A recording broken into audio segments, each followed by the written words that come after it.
Hi BookTube. I wanted to come on here and just share some of my favorite books from when I was a child. And I'm talking like child, like picture books here. Yeah, I just thought I'd pull them out and show them to you. I just had them randomly piled here in front of me. I was just looking at my shelves. I do have children's books. They take up 3 shelves. I love children's books so much. And some of them are from my childhood. Some of them I've repurchased after, remembering them and thinking of them. And yeah, let's just get to it. So here, I wonder if I stole this one. It was probably a discard.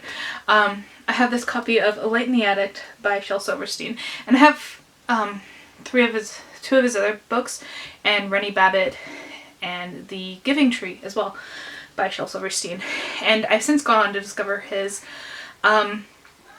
music and his adult poetry and writings as well. He wrote for Playboy, just to let you know, children's poetry and Playboy. Yeah, and so in case you never heard of Shel Silverstein, drop everything you're doing right now and just like Google him. You can find a lot of his poetry online. He is amazing, amazing. I actually have one of his poems memorized. Listen to the message child, listen to the don'ts, listen to the shouldn'ts, the impossible, the won'ts, listen to the never haves and listen close to me. Anything can happen, child, anything can be. I love that poem. It's one of his shorter ones. Some of them are long, some of them are short, all of them are great. And he provides really cool illustrations as well. So there's a story about a turtle and about it being really hot. This is me. Like, I'd like to strip down to my skeleton in the summer sometimes. Yeah, thumb face, like all sorts of weird. Yeah, oh, here's one. Standing is stupid, crawling is a curse. Skipping is silly, walking is worse. Hopping is hopeless, jumping's a chore. Sitting is senseless, leaning's a bore. Running's ridiculous, jogging's insane. Guess I'll go upstairs and lie down again. Oh, and he is so like, it's okay to be weird and different and, to be a kid and all those kind of things. That's why I love Shel Silverstein so much. Next one I have is Frog and Toad Are Friends by Arnold Lobel. And this book is just so endearing. There's a lot of like good lessons about being friends and caring for other people. But it's not all that kind of very serious. There's one of my favorite stories is they're playing pranks on each other, and one of them keeps taking the other person's clothes and making them smaller so that they believe the person's growing and getting larger and getting bigger. And it was just so cute. I definitely, yeah, I think there was another one of these as well. I don't have it. I would love to, but yeah, Frog and Toad Are Friends. And the next book is actually a series, and I think I was first introduced to this series through McDonald's. Actually, they were giving away these books with the Happy Meals.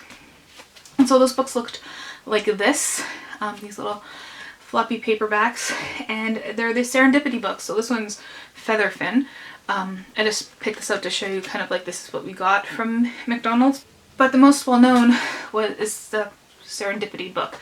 And I picked up a collection of these hardcover books of the Serendipity collection at the thrift store. I didn't even care how much they were. I was just like, I need all of these. And I've read them all multiple times, and they're all such really good stories. They're moral stories, but without like kind of forcing it. With all weird, crazy creatures. So here we have like a sea monster, and she teaches you about environmentalism and keeping the oceans clean, and at the time the thing with the tuna nets catching the dolphins was a big thing, so I was talking about that. I think they actually do, oh yeah, there's some biodiversity going on, and they'll always at the end, if you ever throw your garbage in the ocean, lake, or sea, you better start to rowing, for there will be serendipity. So, don't litter and care about the environment. Those kind of morals. Yeah, I really liked those. And the illustrations in them are amazing. I have a whole video on these books, and I'll link that down below talking about them. So then we go from like very sweet and caring and loving children's books to this one. Scary Poems for Rotten Kids. And my god, this book, it still gives me nightmares. They're really, really scary poems. I don't even know if it's actually meant for kids. Like, probably. Kids that can stand it. Yeah, like, look at those images. The Day the Mosquitoes Ate Angela Jane. Oh, this guy's creepy. The Body. Like, the body is a boneless beast, a friend of mine. Knew one at least. It used to live between her walls. It never walks, it only crawls. It slips beneath your door at night. It's an icky, gooey sight. It slithers over rugs and floors. It looks almost the same as yours would if your bones were taken out. It is a sight to make you shout. So late at night when sounds are heard, creaking, scratching, screeching birds, you'll know the body's slithering. You'll know that things are withering, for everything the body's near gets sucked inside, absorbed, I hear. So plug the cracks beneath your door, stop up the keyholes, yours and yours. Be careful where you step at night. The body's waiting out of sight. It needs the flesh of little kids, so don't in darkness close the lids upon your eyes, or you might find your body's just the body kind. Wow, I can't believe I read this as a kid and made it through. Acid Rain, that was a real concern when I was a kid. Yeah, some really scary stuff going on in there. But I look back at it and remember it fondly. On another totally different note, this book is beaten and all gross and different colors and written in and stuff. And this was one of my favorite books as a kid, Math for Smarty Pants. So it's like a story collection teaching you math and like cool things about math. And you had different characters who talked about math in different ways and taught you in different ways. So this is like, getting a $1 word. So each letter is assigned a money value and you have to think about that. And there's little comics too, and teaching you about things and like little stories, teaching you about cool math topics, giving you experiments. Here's the wobbly cube. Part 4, logic puzzles. And I'm not sure exactly what grade this is meant for. As you can tell, it's falling apart. I've had this for so long. It's from 1982. I was born in 1986. So, I've had this for a long time. I don't think I've had it since I was a baby, but yeah, I just think that's really fascinating, and I'm glad I still have my own copy. I think every kid from the 90s had this book. The Stinky Cheese Man and Other Fairly Stupid Tales by John Siska and Lane Smith. I loved The Stinky Cheese Man. And this takes fairy tales and retells them in like really weird ways. There's the ugly duckling who actually turns out to be ugly. And the words are all really interestingly on the page. What's this? Oh, the Frog Prince and all the things that he's eaten, and now she's gonna go kiss him. And this one too, about Jack's Beanstalk, how it experiments, like it gets small and then it gets really big, and like it's so cool. So cool. I just love this kids book here. And even on the back, like this Chicken Licken constantly disturbs you. She's like, what is this doing here? This is ugly. Who's this ISBN guy? Who will buy this book anyway? Over 50 pages of nonsense. I'm only in 3 of them. Blah, blah, blah, blah, blah, blah, blah, blah, blah. I love that kind of irreverence. I'm going to save my favorite for last. This is another well-loved book of mine. Children Just Like Me. This was put out by UNICEF. And it's a nonfiction book about children from all over the world. So for example, here we have Carlitos, and he is from Argentina, and it talks about his family and his school and his favorite food and the clothing and his family. There's another page right here. We have Mohammed from Egypt and Bakeng from Botswana on these pages. Here we have Tadis from Ethiopia, and I love going through these and like being like, these are my friends, I know these people. Carlos and Nicole from the United States. Selena from Brazil. Yeah, I think it's really cool.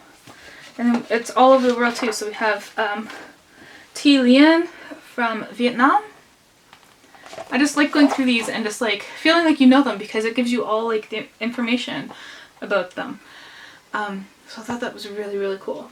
Favorite of mine from a kid, I remember this book being so much bigger.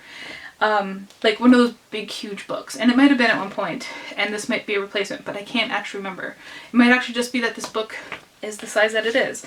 This is called The Barrel of Songs, and it's actually a bunch of stories from all over the world. So The Barrel of Songs is a story from Lithuania, and the illustrations are great. Then we have When the King Lost His Appetite from Laos, and they're not like your typical, you know, stories from other places. Why the Dog Always Chases Other Animals, a story from the Ituri people of Africa. And this was my favorite, The Wise Maharaja, a story from India.